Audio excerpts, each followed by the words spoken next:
अस्सलाम वालेकुम अजीज़ तलबा कराम। बेटा आज हमारा सबक है नामदेव माली, लेकिन उससे पहले हम उसके मुसन्निफ मौलवी अब्दुल हक के हालात ज़िंदगी पर रोशनी डालेंगे।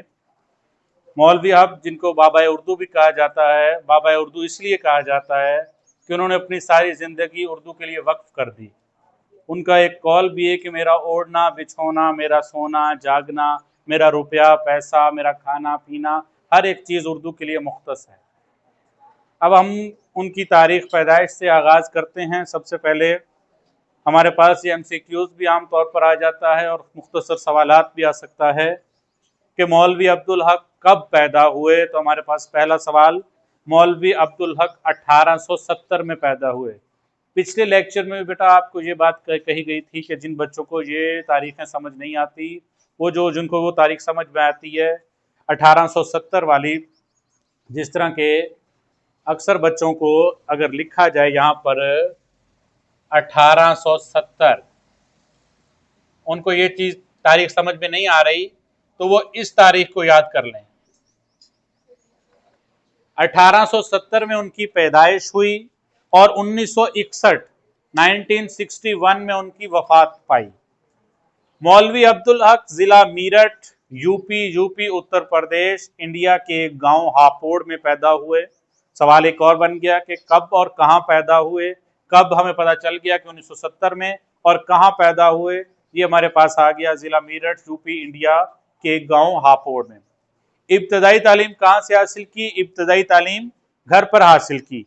उसके बाद स्कूल और कॉलेज की तालीम के लिए कहाँ चले गए? अलीगढ़। आपको मालूम होना चाहिए अलीगढ़ जब बरे सगीर इकट्ठा था, हिंदुस्तान पाकिस्तान तकसीम नहीं हुए थे, तो अलीगढ़ जिस तरह हमारा लाहौर है, इसको कॉलेजों का शहर कहा जाता है, जिसमें तालीम बहुत ज़्यादा है, इस तरह अलीगढ़ में उस वक्त तालीमी इदारे बहुत ज़्यादा थे। स्कूल और कॉलेज की तालीम अलीगढ़ में हुई, जहां सर सैयद अहमद खान, मौलाना हाली से मुराद हैं मौलाना इल्ताफ हुसैन हाली, मौलाना Shibli Nomani, professor Thomas Arnold और नवाब मोहसिन अल मुल्क जैसे साहबान इल्म फजल से इस्तिफादे का मौका मिला। इस्तिफादा कहते हैं फ़ायदा उठाना, इल्म फजल यानी उनसे इल्म की बातें मिली, हिकमत की बातें मिली। उसके बाद मुलाजमत का आगाज हैदराबाद दक्कन से एक स्कूल से किया, यानी एक स्कूल में मुदर्रिस हो गए, यानी पढ़ाना शुरू कर दिया, टीचिंग स्टार्ट की।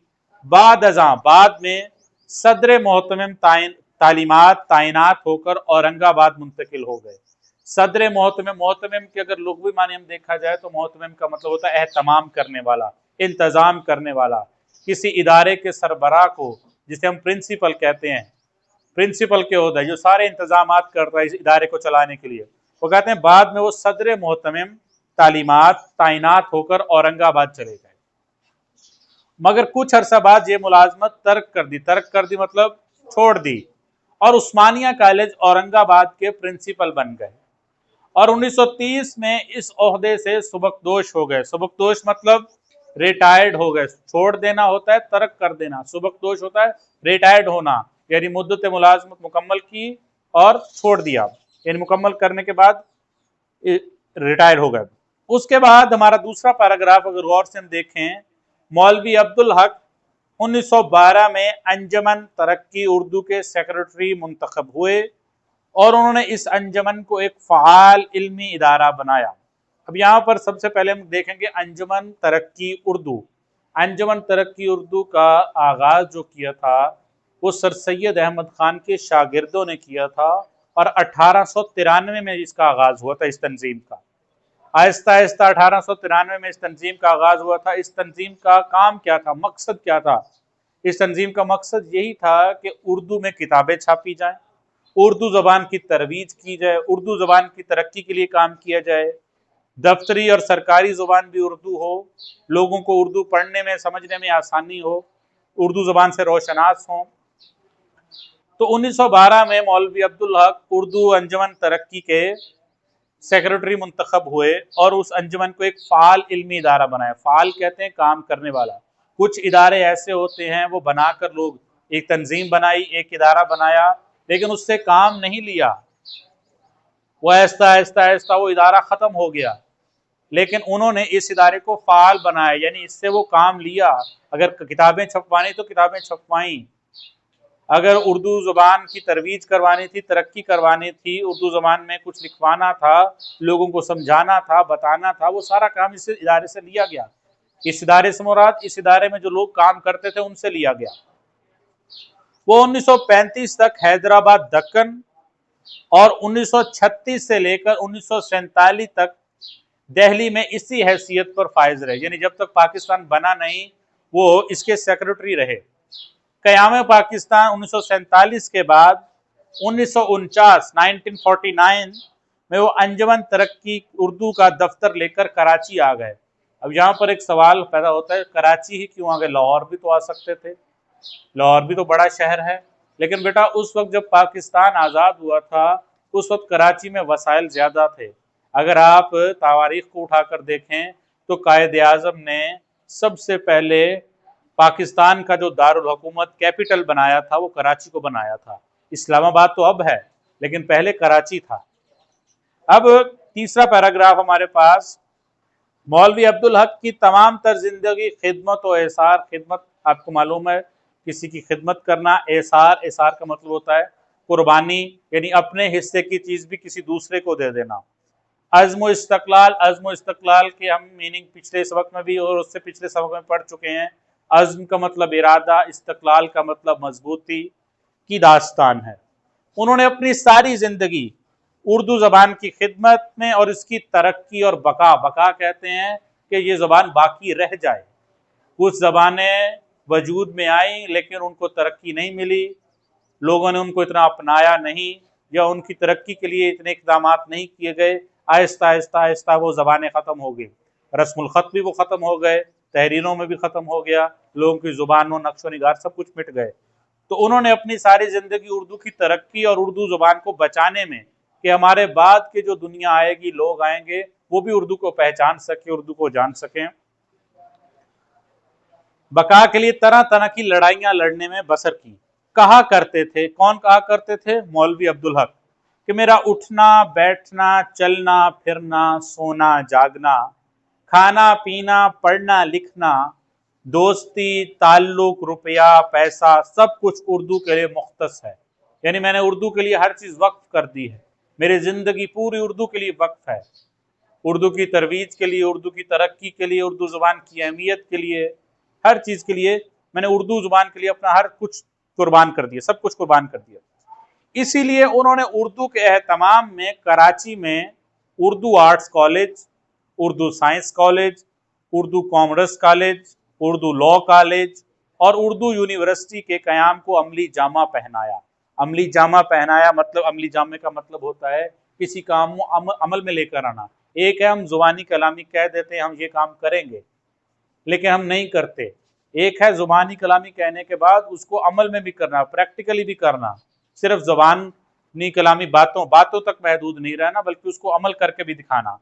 تو انہوں نے عمل کر کے بھی دکھایا، اور اردو کے دو رسالے، اردو قومی زبان اردو، ایک اردو رسالے کا نام اردو تھا اور دوسرا قومی زبان جاری کیے، جو آج بھی اردو زبان و ادب کی خدمت کر رہے ہیں۔ مولوی عبدالحق کی انگنت مطلب بے شمار، جن کو گنا نہیں جا سکتا، تصانیف ہیں۔ ان کی تحریر میں بے ساختگی کہتے ہیں بناوٹ، ٹوٹ پھوٹ، اس طرح کی چیزیں، اور ستھرا پن یعنی بے ساختگی، یعنی ان کی تحریر میں ٹوٹ پھوٹ کا شکار نہیں تھی، یعنی ان کے جملے اس طرح کے نہیں ہوتے تھے کہ کوئی جملہ کہیں سے اور کوئی جملہ کہیں سے اٹھا رہے ہیں، نہیں، ان کی تحریریں بہت خوبصورت اور ستھرا پن ہوتا تھا، اور وہ جگہ جگہ بڑی خوبصورتی سے ہندی کے کومل لفظوں کا بھی استعمال کرتے تھے۔ ہندی کے کومل کا لفظی معنی ہوتا ہے نرم ملائم، کسی نرم چیز کو ہاتھ ہم لگاتے ہیں تو ہم کہتے ہیں یہ کومل ہے، اور ان کی تحریر بول چال کی زبان نظر آتی ہے۔ چند ہم اثر کا معنی ہوتا ہے زمانہ، اللہ تعالیٰ نے بھی قرآن میں زمانے کی قسم کھائی ہے۔ ہم اثر یعنی ان کے دور کے لوگ، جس طرح آج ہم ادھر موجود ہیں، ہمارے ساتھ جو لوگ موجود ہوں گے، کل آپ لوگ ہیں، آپ کے ساتھ جو لوگ موجود ہوں گے، ہم سے پہلے جو لوگ گزر چکے ہیں ان کے ساتھ جو لوگ گزرے ہیں، हर दौर के हर लोगों के साथ उनके लोग रहे हैं। चंद हम असर, ये उन्होंने एक तसनीफ लिखी, एक किताब लिखी, चंद हम असर, यानी अपने साथ मौलवी अब्दुल हक के साथ जो लोग थे। अब जाहिर सी बात है, मौलवी अब्दुल हक एक पढ़े लिखे इंसान थे, आलिम फाजिल थे, तो उनके साथ जो लोग उठते बैठते वो जाहिल तो नहीं हो सकते, वो भी पढ़े लिखे होंगे ना। तो वो कह रहे हैं कि चंद हम असर उनकी एक ऐसी तसनीफ है जिसमें उन्होंने अपने 24 हम असरों यानी 24 लोगों के खाके लिखे हैं। अब खाके की तारीफ हमारे पास यहाँ से आ जाएगी। खाका ऐसी तहरीर को कहते हैं जिसमें हम किसी के तारुफ को इस तरह बयान करते हैं कि वो सवाने ना हो, बल्कि उसकी जिंदगी के चंद पहलुओं का अहाता हो जाए। सवाने और सीरत के बारे में इससे पहले हम बात कर चुके हैं कि सवाने क्या है, सीरत क्या है। तो खाके में यह है कि किसी इंसान की जिंदगी को इस तरह बयान करना कि वो सवाने ना हो, उसकी जिंदगी के चंद पहलुओं पर बात करना, उसे हम कहते हैं खाका। तो मौलवी अब्दुल हक ने भी अपने साथ जो 24 लोग थे उनके ज़माने के उनके खाके लिखे। शामिल किताब खाका नाम देव माली इसी किताब से मुस्तार है। मुस्तार का मतलब क्या होता है? उधार लिया गया। और जैसा कि खाके के नाम से ही जाहिर है कि ये ऐसा माली का खाका है जिसका ओढ़ना बिछौना उसके पौधे थे। यानी ये आगे हम जब सबक पढ़ेंगे नामदेव माली, तो उसमें आपको पता चलेगा कि उस एक माली की कहानी बयान की गई है कि वो पौधों की कितनी खातिरदारी करता था, उसकी कोई औलाद नहीं थी, नीच कौम का था, घटिया कौम का था, लेकिन किसी के साथ बुरा सलूक नहीं करता था, लोगों की मदद करता था। और उसके पौधे अगर खराब हो जाते, जल जाते, गल सड़ जाते, तो वो इसी तरह परेशान होता जिस तरह माँ या बाप जब बच्चे बीमार हो जाते हैं तो उनके लिए परेशान हो जाते हैं। तो माली भी इसी तरह होता था, उनके लिए हजार जतन करता, कोशिशें करता उनको बचाने की, उनको हरा भरा रखने की। हम आगे जाकर इसकी पढ़ेंगे, इसकी रीडिंग भी करेंगे और इसका खुलासा भी पढ़ेंगे।